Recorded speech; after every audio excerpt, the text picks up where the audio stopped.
Of ajjeesuun ija shari'aatiin akkamitti ilaalama? Eebbifamaa yuunivarsiitii Madiinaa bara kanaa kan ta'e Ustaaz Awwal Qaasim akkana jechuudhaan barreessan. Lubbuun nu keessa jirtu kun kennaa Rabbi nuuf kenneem, kennaa Rabbiitiin taphachuun hin ta'uum.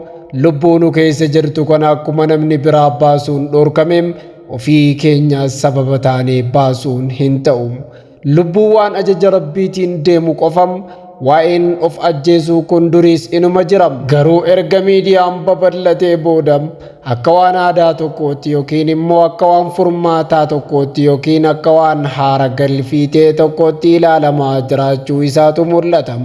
Dhugaan jirtu immoo of ajjeesuun haara galfii osoo hin taaneem kara ibiddaatti filannoo keetiin deemuudhaan carraa fuulduratti Rabbiin siif qooduu malu jibbitee itti isa amanuu dhabdee garaa murachuudhaan. Akkasumas maaliif duraaniyyuu uumame jettee Rabbiin harkatti qabuudha. Rakkinni ni dhufa ni dabram, gammachuunis ni dhufa ni dabram. Kun waanuma ilma namaa hunda qunnamuudhaan irra caalatti immoo ilma namaa kana Rabbiin gammachuu keessatti jiraachisa. Yeroon dhiphinaa waan ulfaatuuf dheerata malee gabaabaadha. Hanga fedhees yoo dheeraa sitti fakkaate inuma dabram. Yeroo wanti hamaan nu qunnamuu fi si qunnamuun murtii akka du'aatii fi ofii keetiin keessa kee cabsuu ofirratti fudhachuun furmaata miti. Kana mannaa qajeeltee dhaabbattee Rabbii kee subhaanahu wa ta'aalaa kadhattee isatti dheeysitee obsaan furmaata Rabbii eeggachuudhaan kun akka ilaalcha namoomaatti, akka barsiisaa fi qajeelcha islaamummaatti immoo lubbuu ofii baasuun qixaata guddaa namatti fidam. Ibidda jahannam nama seensisam. Sodaachisa kana qofaan bira dabroo osoo hin ta'in islaamummaan furmaata yeroo rakkoos ni kaa'am. Bu'uruma kanaan yeroo rakkoon tokko si qunnametti wantoota amma dubbachuuf deemu kana yoo hordofte aara galfatta jedhee yaadam. Takaffaa qadaratti amanuudham.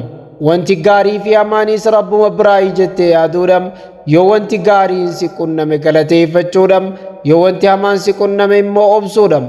Rakkina boodaan bal'inni dachaan akka jiru beekuudhaan ilaalcha keetiin akka waan Rabbiin si jibbee yookiin quba si hin qabnetti ilaaluu osoo hin taaneem Rabbiin kiyya waan kana kan natti fideef anaaf jecha jettee amanuudhaan.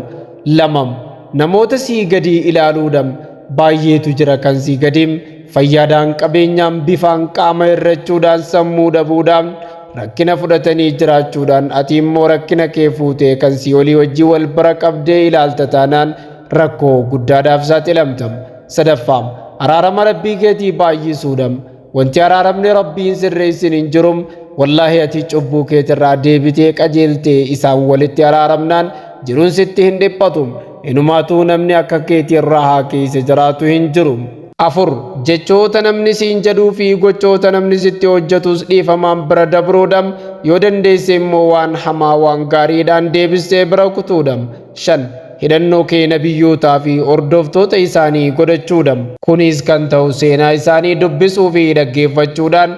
Seenaa isaanii keessa rakkinoota abdii nama kutachiisan hedduu argitam, garuu akkaataa isaan bira dabraniin nama ajaa'ibsiisam.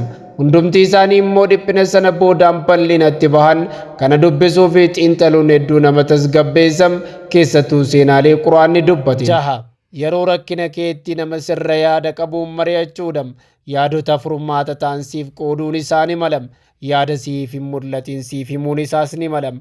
Yoo sana dadhabees rakkinoota keessa dabre siif qoodee si tasgabbeessuu danda'am. Furmaatonni biraas jirum. Ammaaf ariitiidhaan waan barreesseef ammanni ni gaam. Rabbiin keenyatti keessatti nu haa tiksum. Rakkina keenya hundumaa nu haa furu jennam.